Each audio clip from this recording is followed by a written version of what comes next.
All right, our speaker today is our infamous lady rancher out there on Feather Ranch, harnessing the forces of nature. And she brings all that wisdom to us here when she speaks. And it's Reverend Joyce Zorger. Come on up here.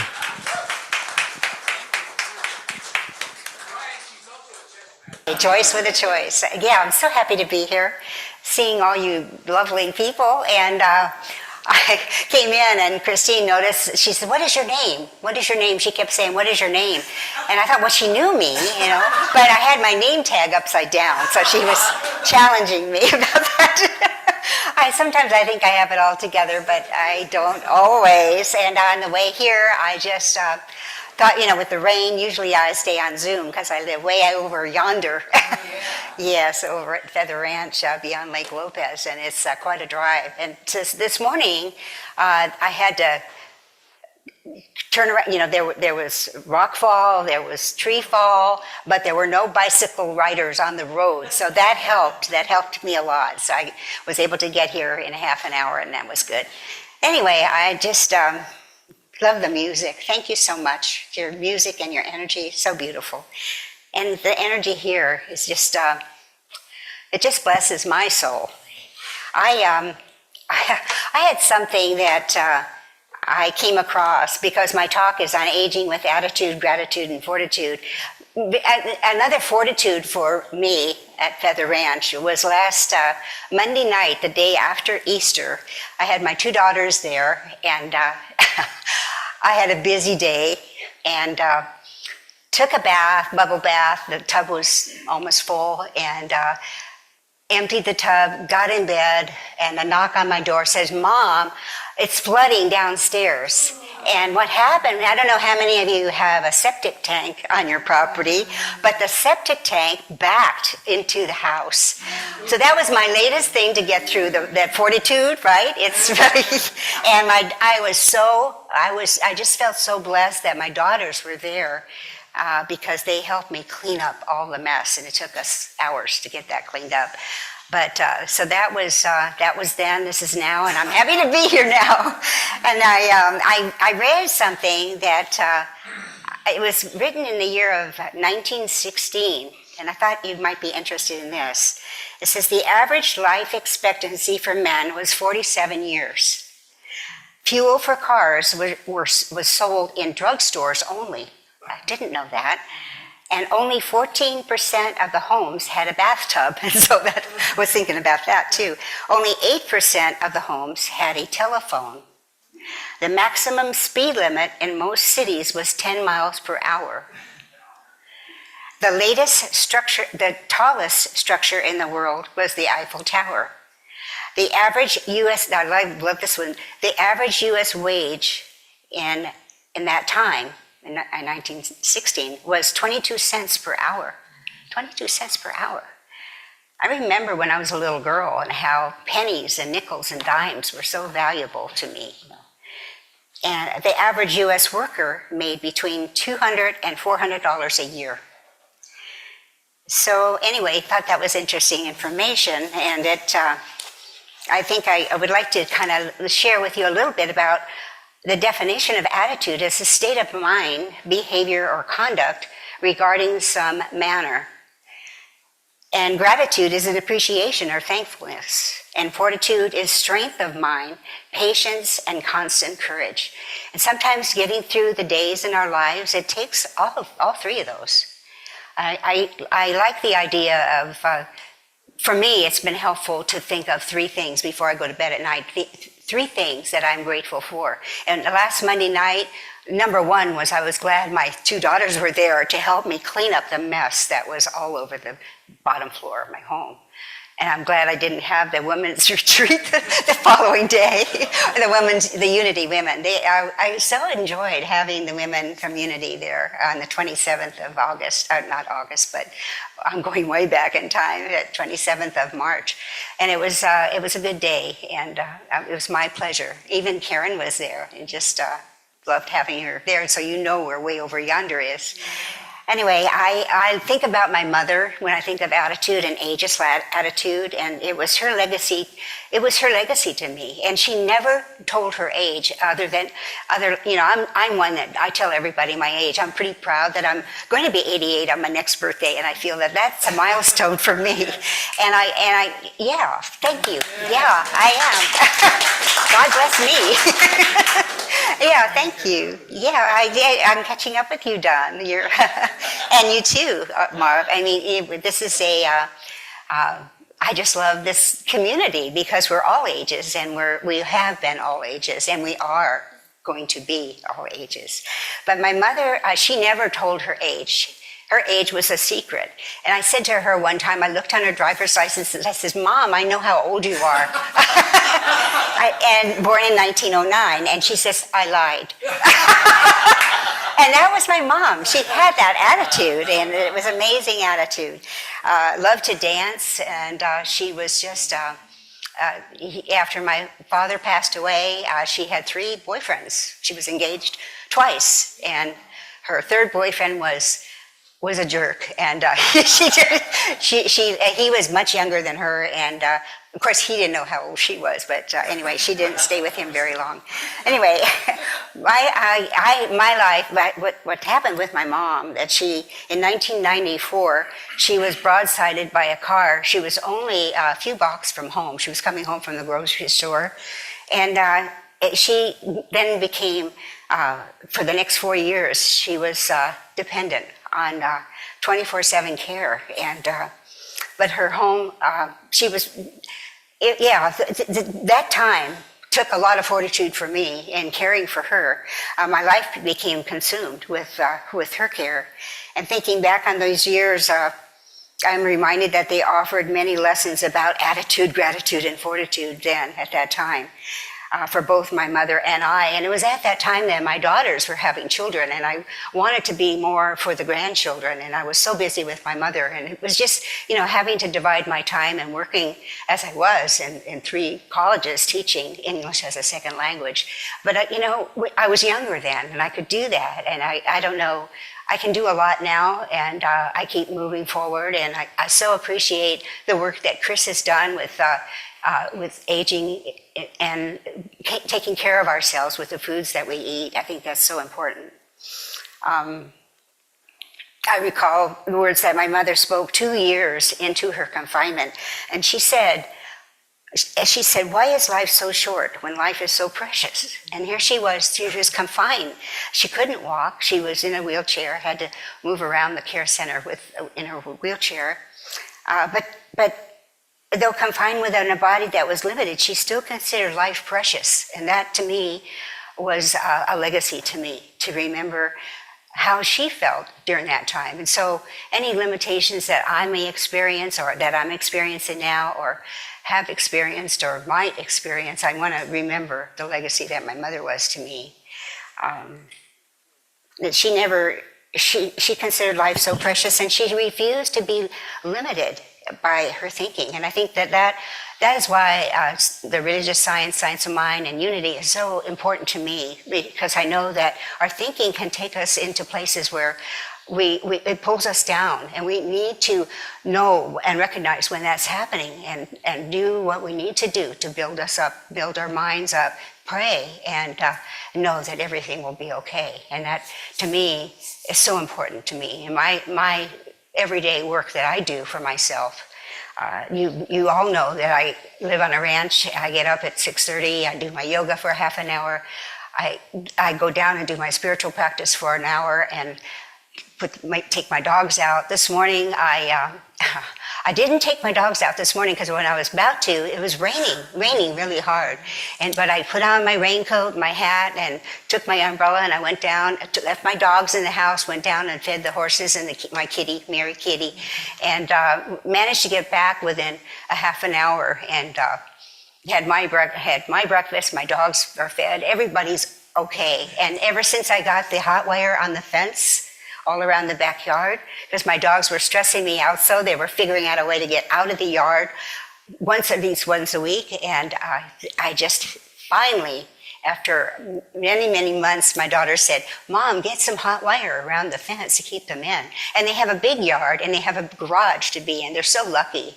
They don't know how lucky they are. I tell them every day, "You guys are really lucky," because I take them each out for a walk, a half an hour they each get by themselves.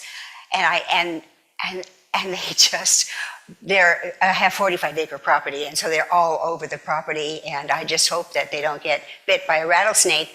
But the best thing about those wild pigs that I've been dealing with for years is that they eat the rattlesnakes. I didn't know that, and I have no rattlesnakes now on my property. And I had found that out is that they brought in notice I'm diverging from my talk totally, but I get on different. But anyway, I just read that somewhere that the pigs have totally multiplied now. They have become quite a problem, but and especially after the rain. So God knows what's going to happen now after this latest rain, because I just got the property looking good because I had the Unity women coming out. I wanted it to look good, and anyway, I'll deal with that too. I have the fortitude, right, to deal with that too. So anyway, going on with my talk, I have to watch the time because I get carried away. Okay, I got to tell you about this. When John and I moved to our ranch in Arroyo Grande, December 20th, 1997, I have to finish talking about my mom. Our plan was to bring Mother to live with us soon afterwards. Before we could manage her move, she made her transition peacefully on February 16th, 1998. Remember, that was a Valentine weekend, and she just released from life, and she was 90, I think she was 96 years old, 96, so she lived a good long life. I hope I emulate her and can even supersede that. I plan to, just so I can take care of at least stay alive while my animals are still alive, so I can care for them to the very end. Okay, so anyway, I need a water. In this book, Viktor Frankl, I love Viktor Frankl. I read his book. He wrote a book. How many of you read that book, In Search of Meaning? It's a powerful book. He was in the concentration camp, and he was a prisoner during World War II in the concentration camp. And he wrote in his book, "When all other freedoms have been taken from us, we still have one freedom left. That is the freedom to choose our attitude about whether it is, about whatever it is that we are experiencing. To choose our attitude about whatever it is that we're experiencing." All of my lifetime, we all have had experiences, and our attitude about it. I can get through this. I'll move through this. We must tell ourselves we can move through this. And life is truly good when we create it to be good and know that it is good. We can figure out what to do, how to do it, and moving through it. One of my biggest things at my age is trying to remember the things I used to be able to fix, and trying to remember how did I fix that. And so I got to take more notes on what I did to fix things. My husband John, he was an engineer. He could fix anything. And when he passed away 4 years ago, I really miss that ability that he had to fix everything, the generator, the whatever, And that to me is. I have to tell you, last night, he always shows up. I was getting ready for bed. I was in bed, had my pillows propped up. I was going to read for my book club. And the lights went off. The light above my bed went off. And I'm in the dark. And then they come back on. And then they went off again. And they came back on.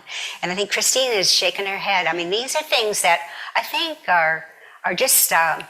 little hello, I'm here, I'm still here, and I feel his presence on Feather Ranch, and it's I'll tell you a little bit of story about that in a minute. But okay, so I like Sarah Van Breathnach. Have you ever read any of her books? Her quote by Wendell Berry: "The life we want is not merely one we have chosen and made, is the one we must be choosing and making. It's not the past, it's one that we are every day choosing and making this life and creating it to be how we pray that it is to be, whatever it is to be. And I know to move through it with grace and ease, and to have the the fortitude to manage through it. I mean, we can do it, and if we tell ourselves we can do it. Years ago, a minister friend of mine wrote a newsletter. I like this part. It's Aging with New Attitude is what she wrote. Her newsletter was called that. In 1997, I wrote to her about our pending move to Feather Ranch, and with my permission, she printed my letter in her newsletter. And this is what I wrote. All my life, I've dreamed of owning a horse ranch. Both my husband and I own horses. My husband has retired and I will soon follow. We found a beautiful ranch property in Arroyo Grande. It is everything we had dreamed of, and we bought it. Suddenly, I feel as if I'm on a roller coaster ride. The questions are immense. Will we be able to do this? Are we too old for this? And so on. And what she wrote back was, these are questions any one of us might ask as we explore this new idea of aging. Enormous possibilities exist when we don't buy into beliefs of limitation. And yes, any life-changing choice we make will put us on a roller coaster. Our job is just to remember that we bought the ticket, right? And then she went on to say, she shared a story about Jerry Seinfeld. I watched him last night. He's so funny. Life is truly a ride. We're all strapped in. No one can stop it. As we make each passage from youth to adulthood to maturity, sometimes we put our arms up and scream, and sometimes we just hang on to that bar in front of us. I think the most we can hope for is that our hair's messed up, we're out of breath, and we didn't throw up. Isn't that the truth? I mean, we just hang on and know that we'll get through this. Okay, so hang in there. There's a Tom Pinkston. When I went back and looked through my file folders of all the talks I had given in the past on aging and attitude and gratitude and fortitude, and I came across this book by Tom Pinkston. It's a PhD. He wrote a book called Recognizing Rights for a New Vision of Aging and Honoring the Elders. It is a program that shifts attitude about aging and older people to the position of respect and reverence that mature cultures demonstrate with their valuation and socially integrative use of their elders. And I think that this is something that we don't do that much in America. It's just like, I remember when I was younger and my daughters were in high school, they had a program in high school about what it would be like to be old. And they had the students experience that. They dulled their vision, and they had to walk with a cane or in a wheelchair, and they had to deal with dealing with the aging process and not being and that was something that they actually appreciated afterwards. They had more appreciation for the aging process and what it might be like, and appreciate how it would be when they are an aging person.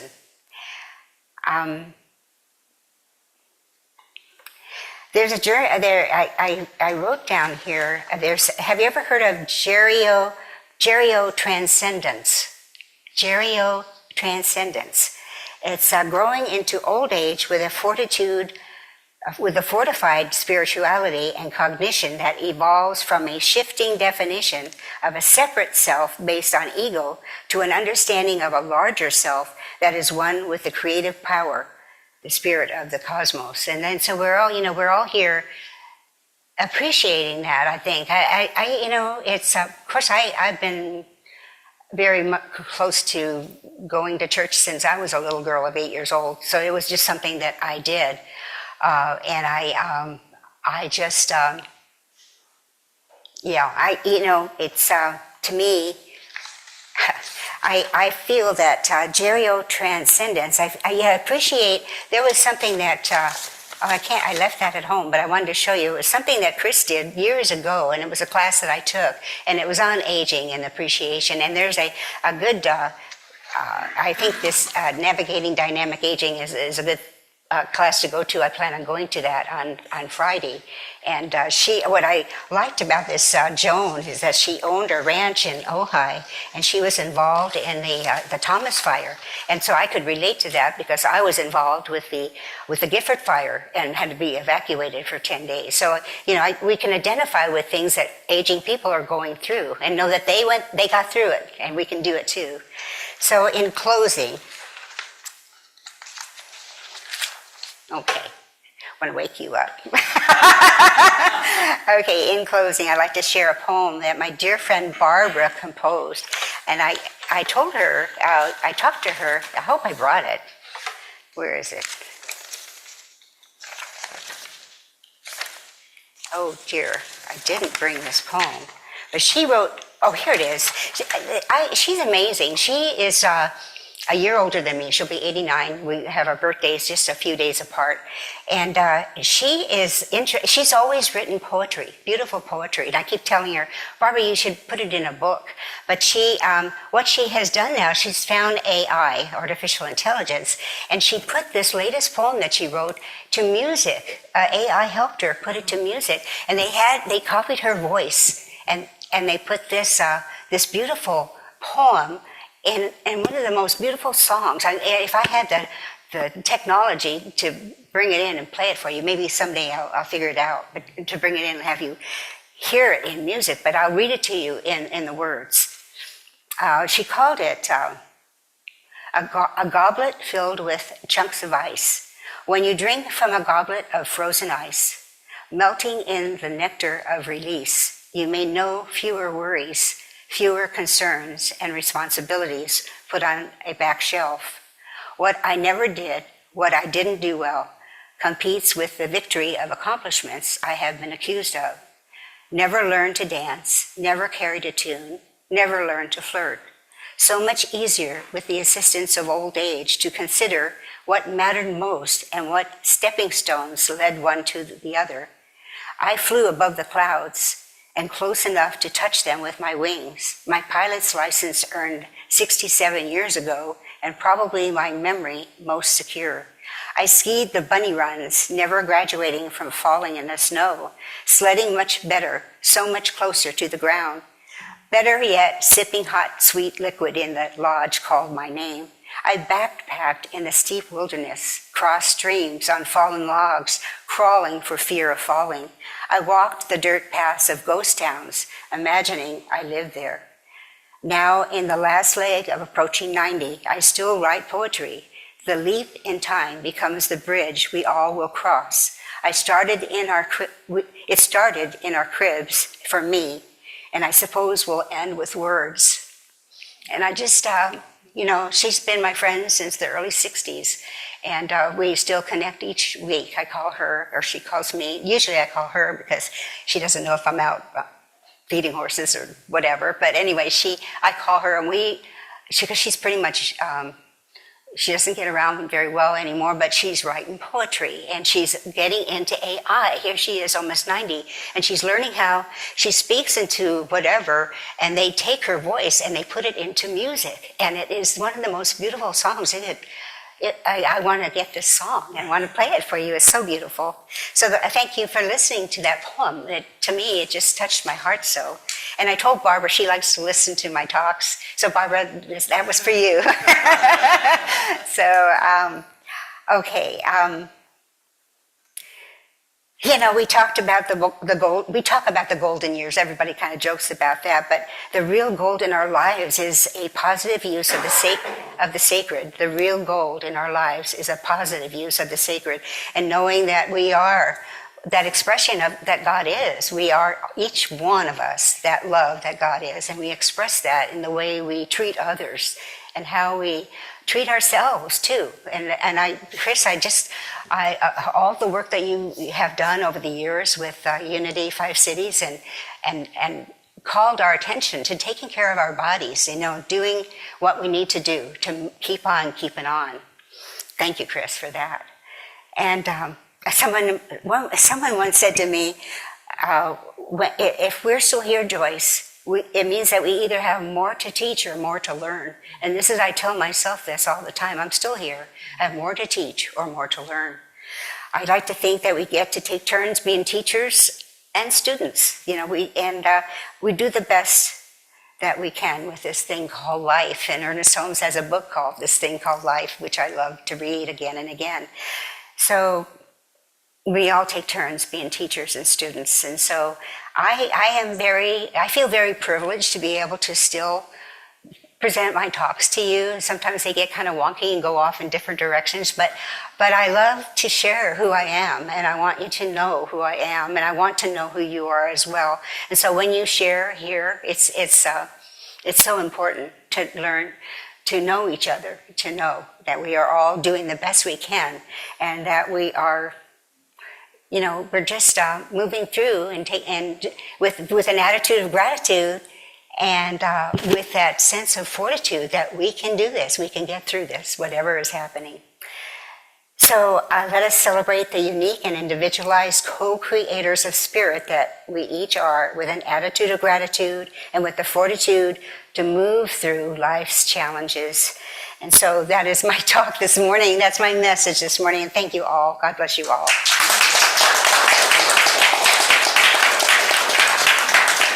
Thank you.